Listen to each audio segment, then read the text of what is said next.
You'll hear a number of different recordings and you'll have to answer questions on what you hear. There will be time for you to read the instructions and questions, and you'll have a chance to check your work. All the recordings will be played once only. The test is in 4 sections. At the end of the test, you'll be given 10 minutes to transfer your answers to an answer sheet. Now turn to Section 1. Section 1. You'll hear a young student asking the social organizer of his school for information about organised trips. First, you have some time to look at questions 1 to 4.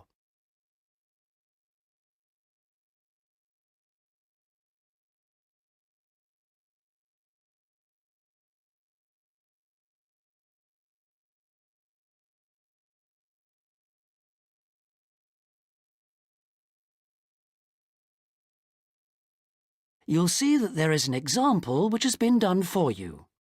On this occasion only, the conversation relating to this will be played first. Good morning. Good morning. How can I help you? I understand that the school organizes trips to different... Yes, we run 5 every month. 3 during weekends and 2 Wednesday afternoon trips. There are 5 trips every month, so 5 has been written in the notes. Now we shall begin. You should answer the questions as you listen because you will not hear the recording a second time. Listen carefully and answer questions 1 to 4. Good morning. Good morning. How can I help you? I understand that the school organizes trips to different... Yes, we run 5 every month. 3 during weekends and 2 Wednesday afternoon trips. What sort of places? Well, obviously it varies, but always places of historical interest, and also which offer a variety of shopping because our students always ask about that. And then we go for ones where we know there are guided tours because this gives a good focus for the visit. Do you travel far? Well, we're lucky here, obviously, because we're able to say that all our visits are less than 3 hours' drive. How much do they cost? Again, it varies. Between £5 and £15 a head, depending on distance. Uh-huh. Oh, and we do offer to arrange special trips if, there are more than 12 people. Oh, right. I'll keep that in mind.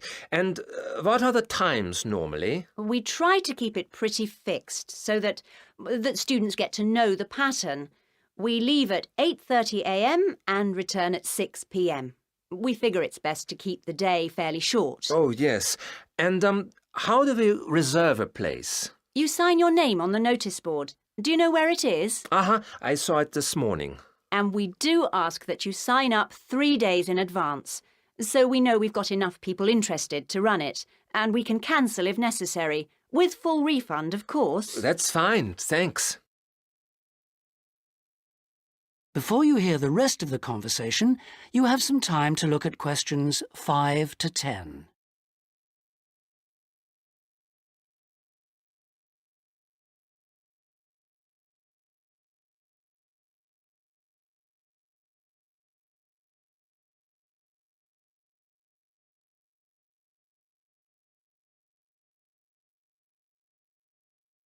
Now listen and answer questions 5 to 10.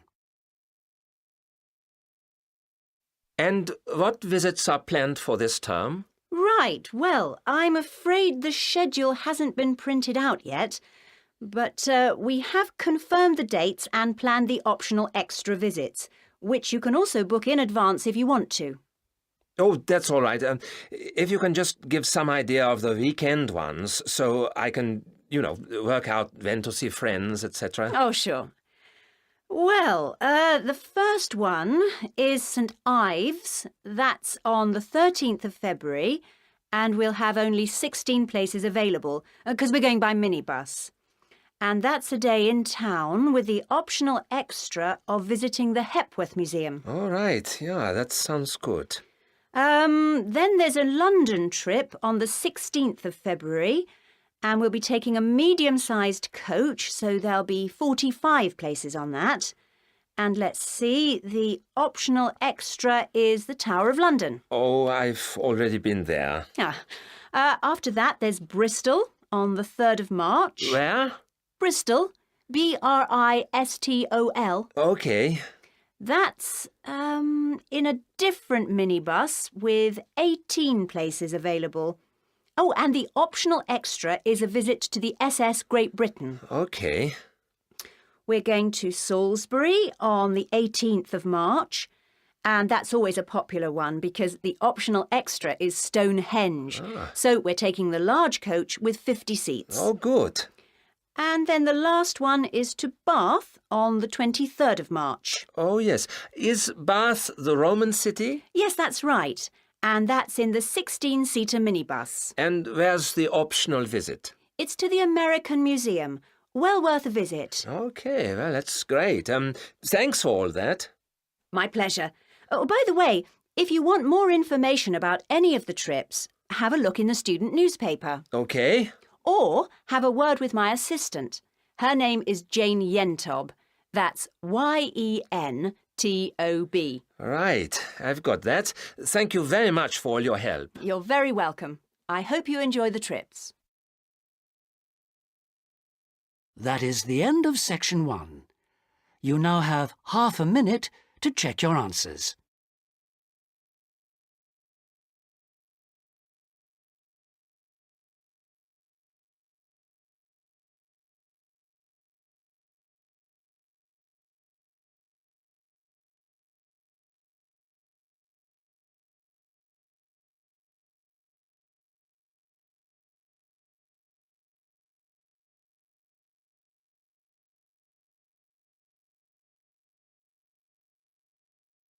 Now turn to section 2.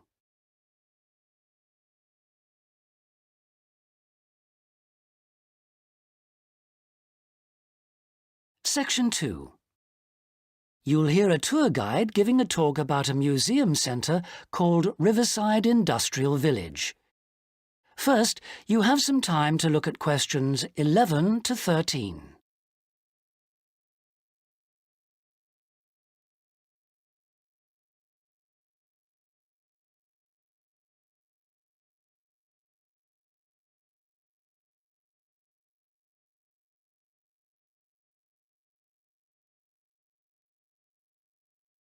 Now listen carefully and answer questions 11 to 13.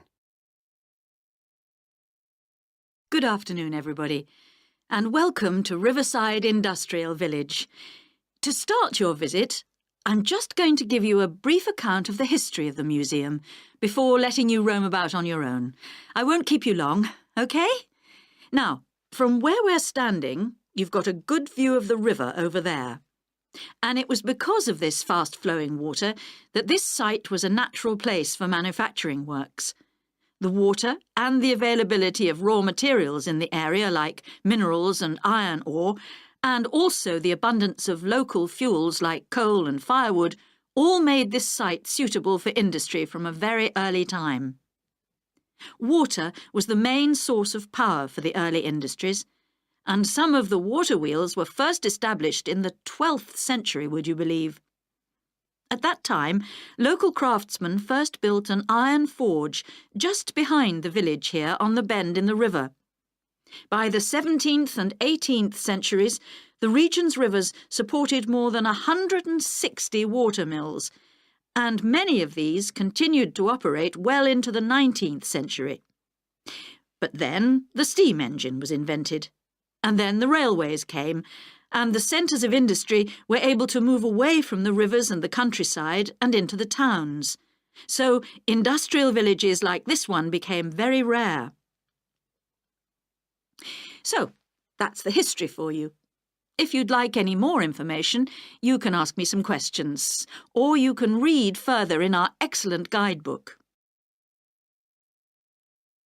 Before you hear the rest of the talk, you have some time to look at questions 14 to 20.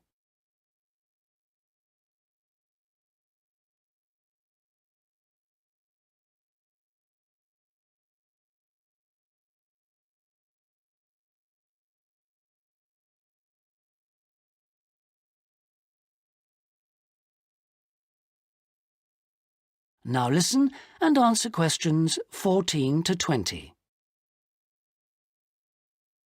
Now, I'm going to give you a plan of the site, and I'd just like to point out where everything is, and then you can take a look at everything for yourself. I've already pointed out the river, which is on the left, and of course, running along the bottom is Woodside Road. Got it? OK. Now, we're standing at the entrance. See it at the bottom? And immediately to our right is the ticket office. You won't need that, because you've got your group booking, but just past it are the toilets. Always good to know where they are.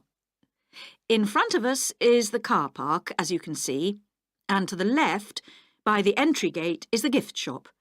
That's where you can get copies of the guide, like this one here. Now, beyond the car park, all the buildings are arranged in a half circle with a yard in the middle. The big stone building at the top is the main workshop. That's where the furnace is, and where all the metal was smelted and the tools were cast, as you'll be able to see. Now, in the top right-hand corner, that building with bigger windows is the showroom, where samples of all the tools that were made through the ages are on display. In the top left corner is the grinding shop, where the tools were sharpened and finished. And on one side of that, you can see the engine room, and on the other is the cafe, which isn't an antique, you'll be pleased to know, though they do serve very nice old-fashioned teas.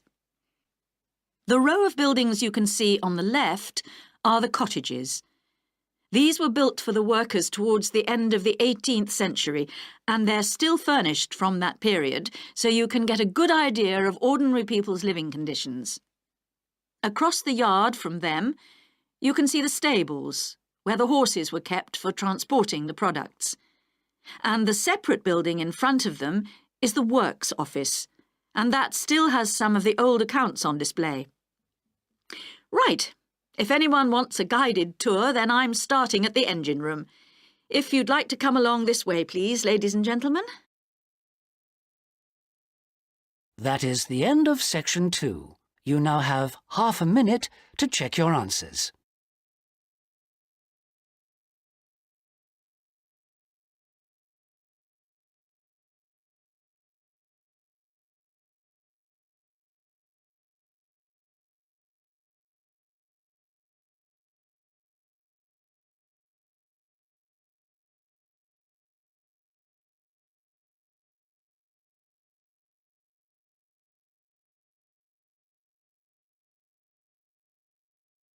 Now turn to section 3. Section 3. You'll hear Melanie, a student, talking to one of her lecturers about her studies. First, you have some time to look at questions 21 to 27.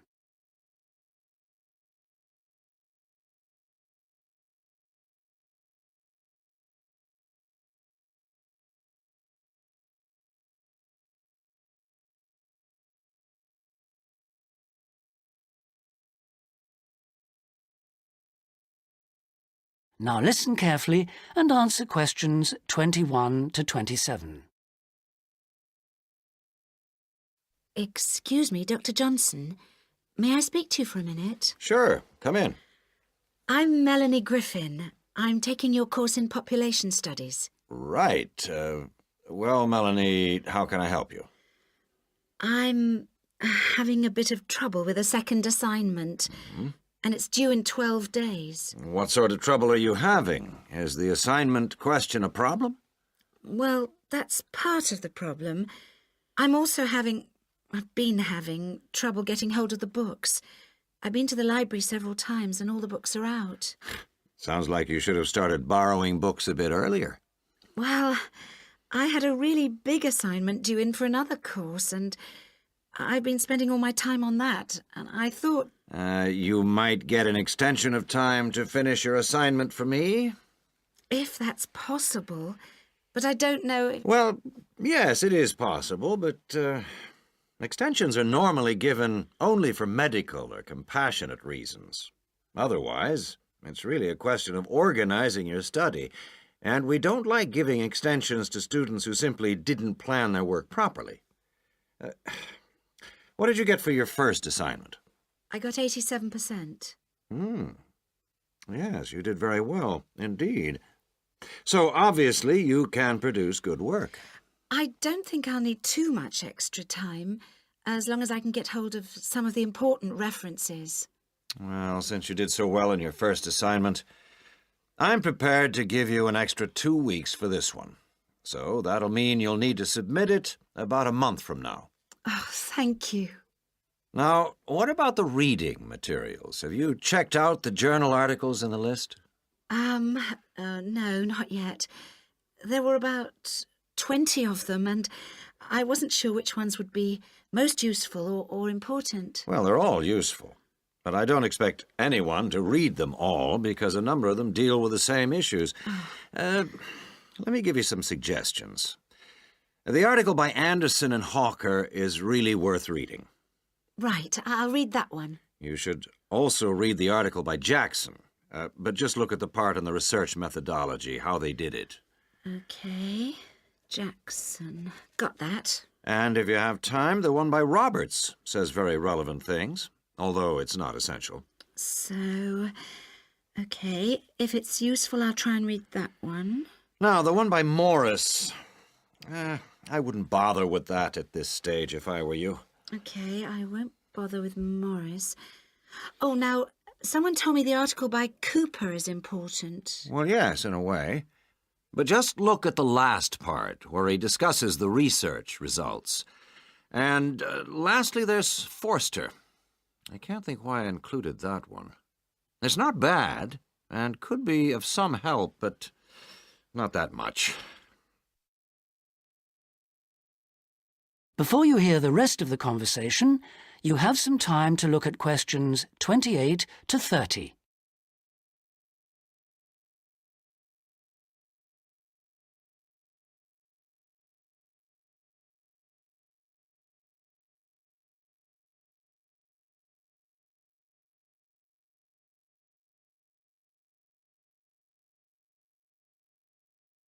Now listen and answer questions 28 to 30. Now, let's deal with the assignment question. What's the problem there? It's the graph on page 2. What seems to be the problem? It's just the bar graph showing reasons why people change where they live. Well, I've got a photocopy, but the reasons at the bottom are missing. Ah, okay. Look at the first bar on the graph. Now, that indicates the number of people who move because they want more space. Oh, I see. Bar 1. Okay. Now, what about the next bar? Bar 2 is to do with the people living nearby, disturbing them. So they chose to move away to somewhere quieter. Now let's look at bar number 3. Another reason people change their place of living is because they want to be closer to the city. Okay. Proximity to the city is an issue. Now, bar number 4 refers to problems when the owner of the property won't help fix things that go wrong. In other words, the owner is not helpful, and so the tenants move out. Okay. Now, what about bar 5? Bar 5 is about those people who move because they need a bus or train to get them into the city or to go to work. Okay. And bar 6? Bar number 6 is interesting. That reason was given quite a lot. People moving because they wanted to be in a more attractive neighborhood. Oh, yes. Thank you very much. That is the end of section 3. You now have half a minute to check your answers.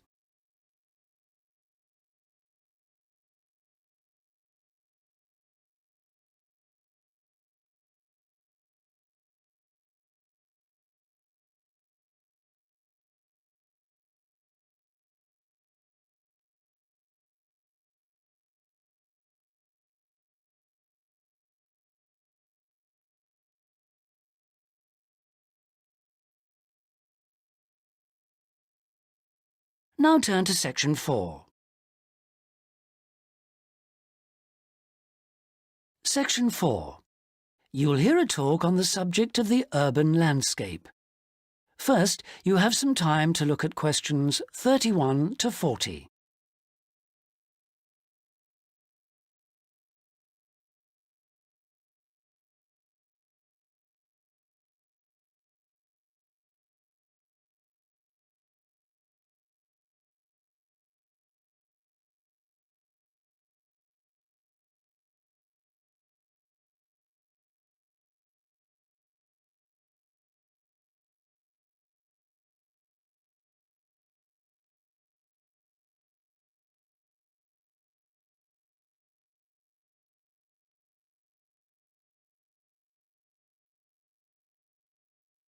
Now listen carefully and answer questions 31 to 40. Good day, ladies and gentlemen. I have been asked today to talk to you about the urban landscape. There are two major areas that I will focus on in my talk: how vegetation can have a significant effect on urban climate, and how we can better plan our cities using trees to provide a more comfortable environment for us to live in. Trees can have a significant impact on our cities. They can make a city as a whole a bit less windy, or a bit more windy if that's what you want. They can make it a bit cooler if it's a hot summer day in an Australian city, or they can make it a bit more humid if it's a dry inland city. On the local scale, that is in particular areas within the city, trees can make the local area more shady, cooler, more humid and much less windy. In fact, trees, and planting of various kinds, can be used to make city streets actually less dangerous in particular areas. How do trees do all that, you ask? Well, the main difference between a tree and a building is a tree has got an internal mechanism to keep the temperature regulated. It evaporates water through its leaves, and that means that the temperature of the leaves is never very far from our own body temperature. The temperature of a building surface on a hot sunny day can easily be 20 degrees more than our temperature. Trees, on the other hand, remain cooler than buildings because they sweat. This means that they can humidify the air and cool it, a property which can be exploited to improve the local climate.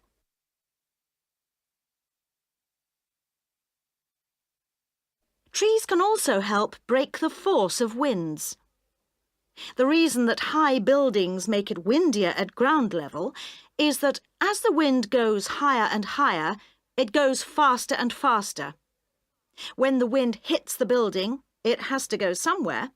Some of it goes over the top, and some goes around the sides of the building, forcing those high-level winds down to ground level. That doesn't happen when you have trees. Trees filter the wind and considerably reduce it, preventing those very large, strong gusts that you so often find around tall buildings. Another problem in built-up areas is that traffic noise is intensified by tall buildings. By planting a belt of trees at the side of the road, you can make things a little quieter, but much of the vehicle noise still goes through the trees. Trees can also help reduce the amount of noise in the surroundings, although the effect is not as large as people like to think. Low-frequency noise in particular just goes through the trees as though they aren't there. Although trees can significantly improve the local climate, they do, however, take up a lot of space. There are root systems to consider, and branches blocking windows and so on. It may therefore be difficult to fit trees into the local landscape. There is not a great deal you can do if you have what we call a street canyon, a whole set of high-rises enclosed in a narrow street. Trees need water to grow. They also need some sunlight to grow, and you need room to put them. If you have the chance of knocking buildings down and replacing them, then suddenly you can start looking at different ways to design the streets and to introduce tree planting. That is the end of section 4. You now have half a minute to check your answers.